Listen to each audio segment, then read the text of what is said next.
അസ്സലാമു അലൈക്കും ഗൈസ്. എന്തായി എല്ലാവർക്കും സുഖം തന്നെയല്ല. അങ്ങനെ ഇന്ന് പണിയെല്ലാം കഴിഞ്ഞിട്ട് നേരെ റൂമിലേക്ക് പോകും. ഇതാണ് വണ്ടി പാർക്കാക്കുന്ന സ്ഥലം. ഏതോ പോരന്റെ മുമ്പിൽ കൊണ്ടുപോയിട്ടാണ് വണ്ടി പാർക്ക്. പിന്നെ റൂമിലേക്ക് പോകുന്ന വഴിക്ക് നമുക്ക് ബുർജ് ഖലീഫ എല്ലാം നേരെ തന്നെ കാണാട്ടോ ഇവിടുന്ന് തന്നെ. പിന്നെ ദീപാവലി കഴിഞ്ഞുകൊണ്ട് ഫുള്ള് റൂമിന്റെ അവിടെ ഫുള്ള് ചമയിച്ചു. പിന്നെ ചെറലോട്ടിട്ട് ഫുള്ള് മങ്ങലാക്കി. പിന്നെ കുറെ ആൾ എന്നോട് ചോദിച്ചു ഈ ജോബിന് എങ്ങനെ അപ്ലൈ ആക്കി, ഈ ജോബ് എവിടെയാണ് അപ്ലൈ ആക്കേണ്ടത്. അതെല്ലാം ഞാൻ നിങ്ങൾക്ക് അടുത്തൊരു വീഡിയോയിൽ ഡീറ്റെയിൽസ് ആയിട്ട് പറഞ്ഞുതരാം. ഇതാണ് നമ്മളെ റൂം. മാഷാഅല്ലാ കത്തിപുസ്തകം നിസ്കരിക്കുന്നുണ്ട്. 4ാമത്തെ നിലയിലാണ് റൂം വരുന്നത്. അപ്പോൾ ഇവിടെ നല്ല നോക്കിയാൽ കാണും ചക്കയും മാങ്ങി തേങ്ങും ബുർജുൽ അറബ് എല്ലാം കാണും. അങ്ങനെ എല്ലാം കഴിഞ്ഞിട്ട് നേരെ ജിമ്മിലേക്ക് ഇട്ടാം.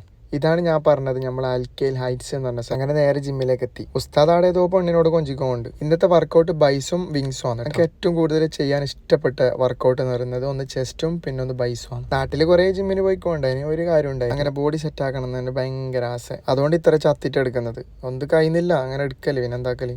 ഇതാണ് ഞാൻ പറഞ്ഞ ഉസ്താ. ഈ ഉസ്താന്റെ ഒരു കഥ ഉണ്ട്. അത് കേട്ടെങ്കിൽ ചിരിച്ച് പോവും. ഉസ്താ കോച്ചിനോട് ചോദിച്ച് തടി കുറക്കാൻ വേണ്ടിട്ട് എന്തെന്നാക്കണ്ടേ. അപ്പൊ കോച്ച് പറഞ്ഞു ഡെയിലി കക്കിരി അടിച്ചാൽ മതി പറഞ്ഞു. അപ്പൊ ഉസ്താ അങ്ങോട്ട് ചോദിക്കുന്നത് ഭക്ഷണത്തിന് മുമ്പാ ശേഷമാണ് ഇയാളെല്ലാം എന്താക്കണ്ടല്ലേ. അങ്ങനെ അതെല്ലാം കഴിഞ്ഞിട്ട് നേരെ പ്രോട്ടീൻ അടിച്ചു. പ്രോട്ടീൻ ഒന്നല്ല, കുറച്ച് ഓട്സും ഫ്രൂട്ട്സും എന്നിട്ട് നേരെ പോയിട്ട് കടന്നുറങ്ങി. അങ്ങനത്തെ കഥ.